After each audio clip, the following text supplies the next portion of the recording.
Way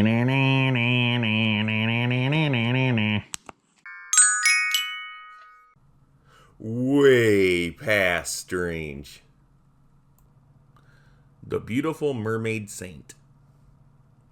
Fact: a mermaid was sainted in Ireland. Her name is Saint Muirgen. Anyone who knows just a little bit about how sainthood works knows that being sainted is not done lightly. This gives way to a bigger question. How did a mermaid become a saint? Mermaids don't exist, right? Well, something about this mermaid was real for a lot of people. It isn't a very well-known story today, but it has certainly been documented by a number of sources. The mere fact that this creature was sainted means that someone of authority took her very serious. A girl known as Leaven. The mermaid who became a saint started out in life as a human princess. Her name was originally Leaven. Like with many people and places in this story, there are some variations on how names are spelled. Sometimes the two syllables of her name are put together to form one word. It looks like it should be pronounced Liban or Liban, but my research tells me the correct pronunciation is Leaven. In Old Irish, Lee meant beauty and Vin meant of women. We know that she was supposed to have been a beautiful woman. Her family's backstory is quite wild and bizarre. I'm going to abbreviate it as much as I can, but it needs to be told because it offers an origin as to why Leaven was a mermaid. A crazy story about a king in a lake. Was Leaven, later known as Saint Muirgen, a real person? Probably, but where did she come from? There is a fantastic story behind her. Is any of it true? Is all of it true? Did this story come entirely from Saint Muirgen herself? Or did other people pad the legend over the years? You be the judge, but this is what we know about her. In Northern Ireland, there is a vast lake known as Lough. It is the largest freshwater lake not only in Ireland, but in all of the British Isles. It is more popularly believed that the lake formed over 400 million years ago from tectonic events, i.e., movements of the Earth's crust. According to the saga of the Sainted Mermaid, however, the lake was formed much, much later, around 200 AD. Leaven's father was a king named O'Hate. Sometimes you'll see this name spelled with an H attached to the end of it. Old Irish names are goofy, and this is no exception. A lot of people have trouble figuring out the proper way to pronounce this. It looks like it should be pronounced Eocade or Aoshed. However, I have it on good authority that it can and should be pronounced as Oha or O'Hate. I'm going with O'Hate on this one, so that's what I'm calling him. His full name was actually O'Hate MacMary. He wasn't always a king.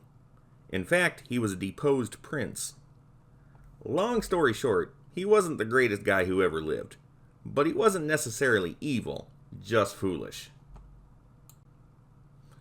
While in search of land for a kingdom of his own, O'Hate and his people came to the palace of Macinder and desired to rest on his lands. A tall man came from the palace and told the intruders to leave immediately. O'Hate and his people refused to do as they were told. This made the tall man mad. He came back that night and killed all of their horses. In the morning, Mr. Big Stuff, whoever he was, told them to leave or he would kill O'Hate and all of his people as well. O'Hate complained that now he wanted to leave but couldn't because all their horses were dead. After all, they had a lot of stuff to carry. The tall man brought to O'Hate an enormous horse. It's fair to say that this horse was, in fact, a giant horse. It was bigger and more powerful than anyone had ever seen. The horse was definitely big enough to carry all their goods. This horse was given to them with a warning. Have a care. You must keep this great steed ever walking onward, for the moment it rests, it will be the death of you. Does it sound like O'Hate ticked off the big man to you? Yeah, me too. So the wannabe king and his people kept moving to the north. It was fall already, and they were getting pretty tired of traveling. They reached a land called the Plain of the Grey Copse, and it was there they chose to settle. People were a bit hasty to unload the horse, and no one thought or cared about the tall man's warning. They thought it was just hocus pocus. The moment the giant horse stood still, a magic well began to bubble up from the earth beneath his giant hoof. An ice-cold fountain started springing out of the ground, and O'Hate took the tall man's words more serious. He quickly ordered his people to build a small house around the well, and chose a woman to watch over it. It was important to always keep the door locked, lest the enchanted waters continue to grow.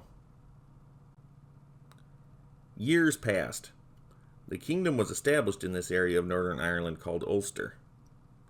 O'Hate married a woman named Evliu, and they had 2 daughters. One was named Eriu, and the other was Levan. The 2 grew to womanhood. Eriu married a man named Cernan. He was unjustly called Cernan the Simpleton. He was called this because he kept warning everyone that the little house they built around the spring wasn't going to keep the water back forever. Cernan said that a great lake was going to flow up out of the well, and that they should all be making boats. Cernan made some pretty accurate psychic predictions. Perhaps God was trying to help these people by way of Cernan's visions. He knew that just about everyone was going to die. He specifically mentioned his sister-in-law, Levan, being a survivor and that she would swim the oceans for ages. You can't really blame the people for not hanging on Cernan's every word. A lot of it sounded pretty outlandish. Then again, they were all aware that a giant horse formed a body of water when it stopped moving. How crazy was that?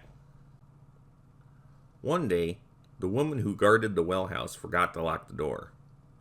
Now that it was unwatched and unbound, the well continued to grow. The earth opened up and water burst in monstrous waves. The Great Plain was now a great lake, making a watery tomb for the people in their houses. The kingdom was dead, save for 3 people. One was Cernan, who would soon die of grief. Another was a person named Conang. We know nothing of this individual. The third was Princess Levan. A princess becomes a mermaid. Levan and her small dog were swept away by the waves along with many other people. In her case, though, she was saved by magic.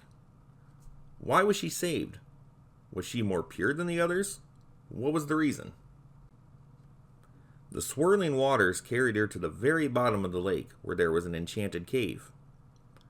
Levan lived in this cave, magically protected from the water, for 1 year. She had only her dog to keep her company. Levan was alive, but she grew weary of her underwater prison. Through the watery window of the cave entrance, she looked upon the swimming fish and wished she could join them. She prayed to the goddess Danu, who was the Celtic goddess of nature and fertility, to grant her this strange freedom. By magic, the lower half of Levan's body was transformed into a salmon's tail, with the rest of her unchanged. Her faithful canine companion was changed into an otter so that he could live in the water as well. After finding their way out of the lake through a series of tunnels, Levan and the otter swam the oceans for over 300 years. The Mermaid meets a monk. In the year 555, Bishop Comgall of Bangor, who later became a saint, had built a monastery that would become the biggest in all of Ireland. A few years later, Comgall sent one of his clergy, named Bion, on an errand to Rome. Bion is important to this story, so I need to stress the fact that wherever you research the story, his name may be spelled as Beoch or Beoch with an H at the end. Names, words, entire languages change over time, so it's not so strange to find these differences. I'm going with Beon. In Old Irish, the name means lively man. This is funny considering the fact that he was such a lonely monk with a laid-back lifestyle. Beon's mission was to consult with Pope Gregory about matters of order and rule. What happened on the way, however, made this mission look as boring as going to town for a loaf of bread. From the boat, Beon heard the most beautiful singing voice from under the water. The singing was so sweet that the monk thought it was an angel's voice. Beon and the men on the ship listened to the singing for a long time, enchanted. Finally, Beon asked the waves, "Pray thee, what are these strange melodies, and who is singing them?" To the surprise of everyone aboard, the face and shoulders of a beautiful woman rose from the waters, along with the great fish's tail. Leven introduced herself and said that she meant to catch their attention with her singing so she could ask a favor of them. She explained who she was and how long she had been living in the sea. Leven also said that her time in the ocean was coming to an end. How did she know this? Was this part of the bargain she made with Danu centuries earlier? She went on to say that she wanted Beon and the sailors to meet her again, 1 year from that day, at the mouth of the river Larne, which flows into the lake Lahotny. Leven said to go there with their boats and fishing nets and take her from the water. It was a strange request for a mermaid to want to be captured. Beon agreed, but asked for something in return. That whenever you die, fair maid, you will be buried next to me in my own monastery. Leven agreed, and that was that. Beon went to Rome, settled his business, then returned to Bangor to tell Bishop Comgall of his fantastic mermaid story. It was now 558. 1 year later, and Beon, with a troop of monks, traveled westward to keep his promise to the mermaid. The event was quite a spectacle, and a lot of people saw it. It was as Leven said. She did appear at the mouth of the river Larne. The sailors pulled her out of the water in a fishing net, and there was no trouble. The boat that she was brought into was kept half full of water. She stayed in the boat as people came to see her and hear her story. Leven was an incredible find, and much like today, there were people fighting over her as if she was property. There were 3 main contenders as to who Leven belonged to. St. Comgall said that she was his responsibility as she was pulled from the water in his lands. A man named Fergus, who owned the fishing net, said that Leven belonged to him since she was caught in his net. If anyone had the right to Leven, it was Beon, who reminded them that it was he who made the promise with her out on the ocean a year ago. Some time passed. The 3 men fasted and prayed for an answer. Finally, an angel appeared to them and said this: "In a day's time, 2 wild stags will appear, sent from the lands where Leven's sister Ariu is buried. You must yoke a chariot to them, and place the mermaid in the chariot. Wherever they carry her, she shall remain ever after." The next day, the wild stags appeared as the angel had said. The men did as instructed and put Leven in the chariot. The stags carried her swiftly to Tech Dabiach, the monastery of Beon. It was at the monastery that Leven was given a choice. She could be baptized now and then die immediately, ascending to heaven. Or she could live on earth for 300 more years and then finally go to heaven. Leven chose to go swiftly to heaven. St. Comgall baptized Leven and renamed her Muirgen, which means born of the sea. Sometimes this name is spelled without the I. After Muirgen died, she was buried at the Dabiach monastery as she had promised Beon. Several miracles had been attributed to Muirgen, and she soon became Saint Muirgen. It is said that many other wonders and miracles happened through her. Saint Muirgen today. The Mermaid Saint has an annual feast day on January 27th. In Bangor Abbey, a quilt hangs on the wall that depicts the story of St. Muirgen.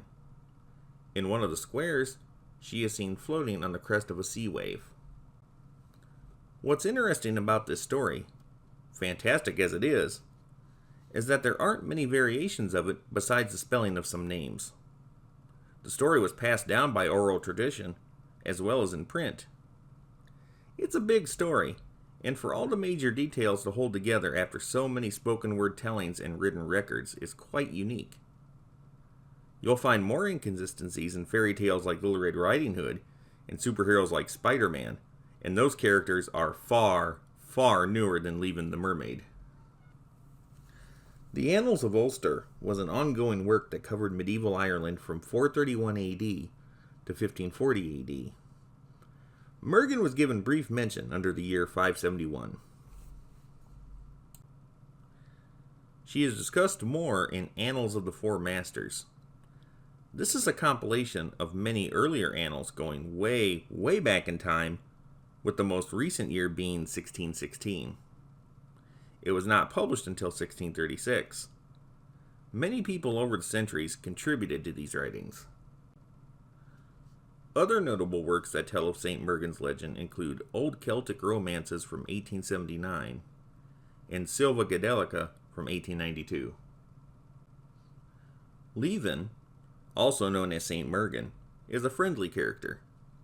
She is a positive representation of mermaids despite her very gloom and doom beginning. For the brief time she lived on the surface, she made a big difference in a lot of people's lives. She continues to be a light for people who know about her today. Did she exist? The Catholic Church says so. I would like to believe she did, and I imagine you do too.